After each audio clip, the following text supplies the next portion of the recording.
On today's episode, I'm going to share the secret to creative finance. It's not really a secret because there are no secrets in real estate. Turns out people have been buying real estate for a long time, but this is a little known fact that I learned that changed everything for me. Now, if you don't know my backstory, I started with the Dave Ramsey method. Now, a lot of people start with Kiyosaki. I actually saved my way to my first few rentals. I bought my house, I bought a duplex, bought another duplex.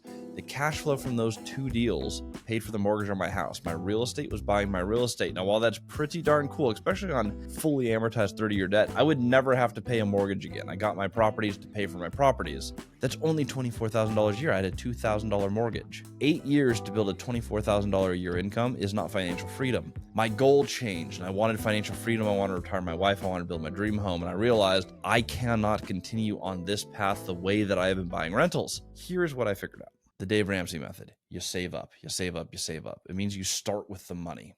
So you save up a certain amount of money, you can do a down payment, and you buy a deal. Now, what a lot of people think, and I've seen this on Bigger Pockets, they call this the stack, where you get a duplex and then you get a fourplex. And as you save up more and you get more and more cash flow, you buy larger buildings. And eventually you might even 1031 them, where you sell them and tax deferred, move them into larger buildings, or maybe you just keep stacking the cash flow and slowly scaling. Here's the problem. That is a path to financial freedom. It will take you about the same time as it takes a normal person to go through their entire career. I've seen people get rich this way. I've seen people retire this way. That was not for me. I wanted something more. I wanted a way out of the rat race without all the 9 to 5. And I'm not saying we're skipping any steps. I'm saying, is there a way as an entrepreneur to do this game in a more efficient manner, cutting out unnecessary steps? Here's what I found. When you start with money, you can only buy deals with the money you have. Or if you take the next step, if you're going to introduce more leverage, if I'm going to raise capital, if I'm going to start by finding the money, I'm going to be constrained to deals that work for the money I have. Here's an example.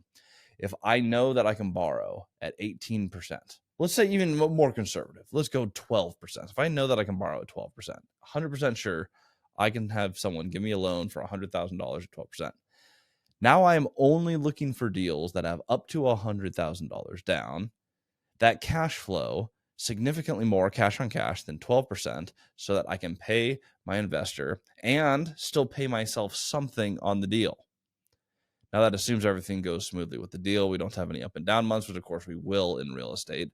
But on a basic level, I have just massively confined the amount of real estate I can buy to my money or the money that I know I can touch today. What I did differently, 38 Plex on the market for 13 years, $2 million. I absolutely believed I can get it to $3.1 million. I thought there's $1.1 million of upside. Very conservatively, did the math again and again. I'm like, this is going to be a hard project. A lot of work to be done on this building. I see why more seasoned investors have passed on this deal, but the price is just too attractive. I put it under contract. It was $300,000 down, seller financed. Problem, I had $5,000 in my bank account at that time. I had no money.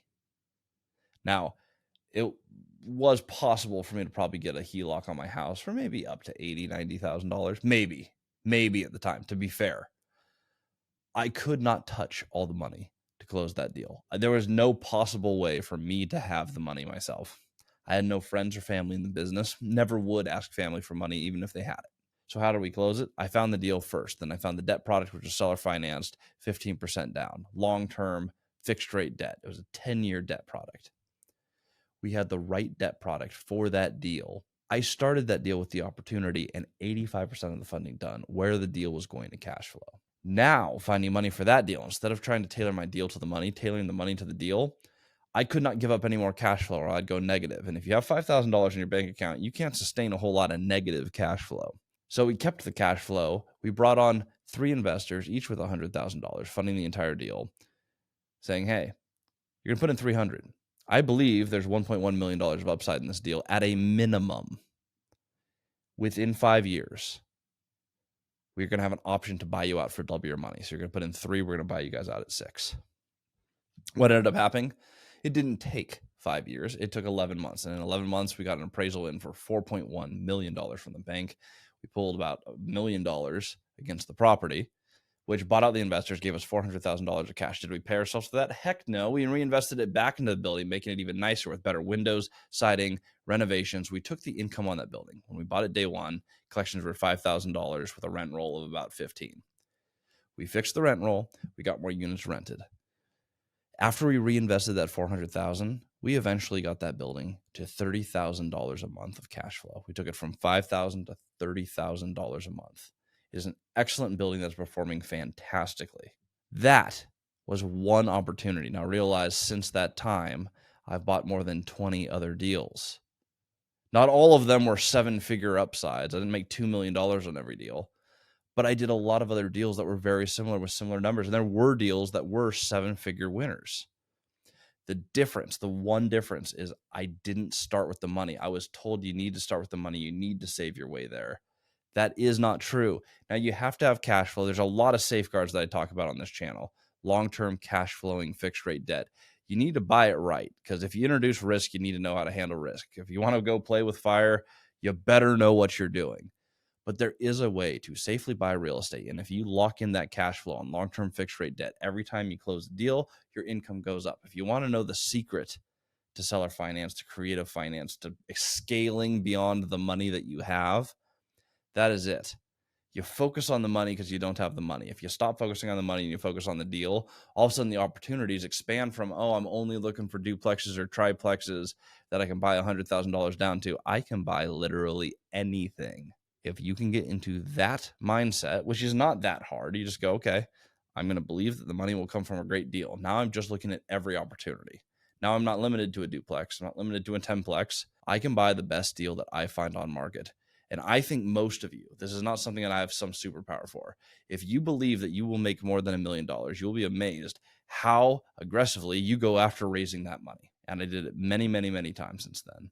I've had lots of friends do the same strategy. Again, this isn't just a me thing. I've had friends, mentees. It's been replicated all over the country. I did it in Washington State. I did it in Texas. I have friends who've done this in Florida, Georgia, Wisconsin. We had a deal close in Hawaii, seller finance. Do you know how hard it is to get Hawaii on the map of places that you have mentees who've closed the deal? This works everywhere. This will work for you, but you need to change the mindset to I'm looking for opportunities. Then you can find the money. If you're starting by I'm looking for money, you are going to move very, very slowly. Can you win? Absolutely. Can you play the game that way? Yes, you can. Is it the right way or the most efficient way for you to build your portfolio? I don't think so. And I think you're going to find subpar opportunities. If you're looking for the best possible opportunity, I just found one, 44 units, half-priced real estate. I'm closing this in Texas. If I was still trying to do the stack and go duplex, fourplex, maybe one day buy a 12-plex, I would have missed another multi-million-dollar opportunity that is sitting on the market that anyone could buy. I hope this video was helpful. If it did, please give it a like, subscribe, ask any questions you have in the comments. I do answer every single one, and we will see you on